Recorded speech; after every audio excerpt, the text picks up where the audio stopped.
Прощальный визит британского премьера в Киев вышел дорогим. Миллиарды кредита и истребители в придачу. Ночью Киев и Одессу накрыло ударами по цехам с беспилотниками. Сказка про «все сбили» на этот раз не сработала. Отставка министра обороны обернулась мятежом. По городам пошли протесты против Зеленского. Мерц и Макрон снова про давление на Путина. За громкими словами совсем другой расчет. Всем привет! Собрал для вас самое важное за день, без лишнего в одном ролике. Остальное в Телеграме, ссылку найдете под видео. Лайк, подписка и начинаем. Британский премьер Кир Стармер прилетел в Киев, и это был прощальный визит. Уже на следующей неделе он официально покидает Даунинг-стрит, но перед уходом решил лично заверить украинское руководство. Курс Лондона останется прежним, кто бы ни сел в его кресло. Встреча началась с сюрприза. Зеленский неожиданно вручил уходящему британцу государственную награду. Сам Стармер назвал этот жест значимым и неожиданным. А дальше пресс-конференция, на которой прозвучало главное. Стармер подтвердил свой уход, но подчеркнул, Британия продолжит финансировать и вооружать Киев при любом правительстве.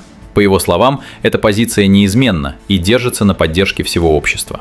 Мы готовы стоять с вами плечом к плечу, используя все имеющиеся у нас ресурсы. И хотя мне пора покинуть эту сцену, курс на поддержку украинского народа всегда будет в числе моих главных приоритетов. Поддержка Великобритании этого курса никогда не изменится. Это у нас в крови. Флаги развиваются, колокола звонят. Это свидетельство того, что ваша борьба — это наша борьба. Ваша безопасность — это наша безопасность. И Великобритания никогда не отступит от этого обязательства. Стармер отдельно отметил, британцы и сами в плюсе от этого партнерства, модернизировали армию, наладили совместное производство беспилотников. И выразил абсолютную уверенность, что будущие хозяева Даунинг-стрит не посмеют свернуть с этого пути. Я говорю совершенно четко. Поддержка Украины со стороны Великобритании останется неизменной. И я говорю это с полной уверенностью, потому что она оставалась неизменной с самого начала этого конфликта. Все партии были едины в этом вопросе, как внутри партий, так и между ними. И британский народ готов продолжать. Это действительно важно, что на 5-й год этого конфликта украинский флаг все еще развивается на Даунинг-стрит, все еще установлен на башнях и церквях по всей стране. Слова тут же подкрепили деньгами. Стороны финализировали соглашение по кредиту для украинской армии на гигантскую сумму – 90 миллиардов. Плюс отдельный пакет на 300 миллионов евро совместно со Швецией. На эти средства Киеву обещают передать 16 новейших истребителей для охраны воздушного пространства. Зеленский, в свою очередь, оправдывал перед журналистами удары вглубь российской территории и атаки дронов по гражданской инфраструктуре. По его логике, дальнобойные операции – это не эскалация, а инструмент принуждения к миру. Вы правда верите, что удары можно назвать шагом к миру? Что-то я сомневаюсь. Сегодня мы обсудили с премьер-министром ключевые вопросы, касающиеся фронта. Это всегда очень важные, актуальные задачи, приоритеты. И мы также обсудили наши действия, совместные операции, и мы благодарны Великобритании за поддержку в этом. Украина добилась значительных успехов в этом, и это один из видов давления на Россию с целью прекращения войны и достижения достойного мира. Зеленский уверяет, удары по российским НПЗ и энергосетям уже дают эффект. Дефицит топлива, урезание расходов, рост числа сторонников прекращения боев. Но тут же оговорился, реальных мирных сигналов нет.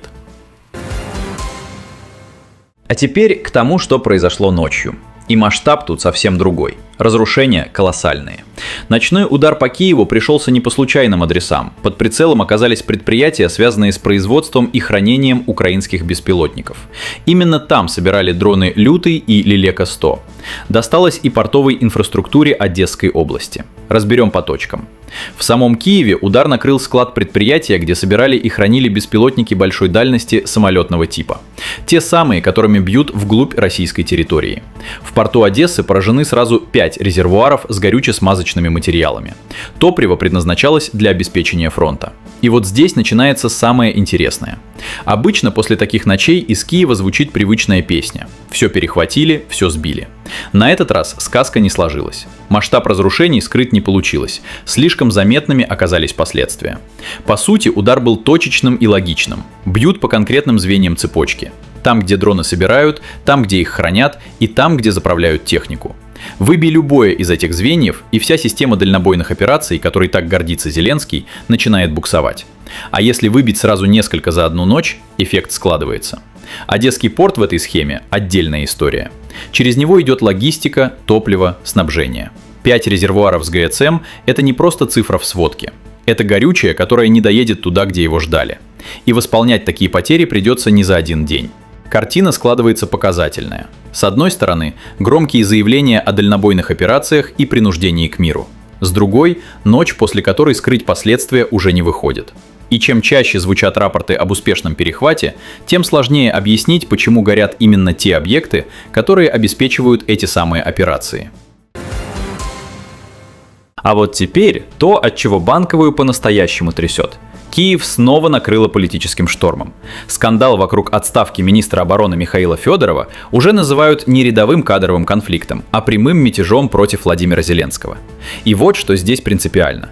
Федоров стал первым украинским чиновником такого уровня, который публично и в грубой форме выступил против собственного увольнения.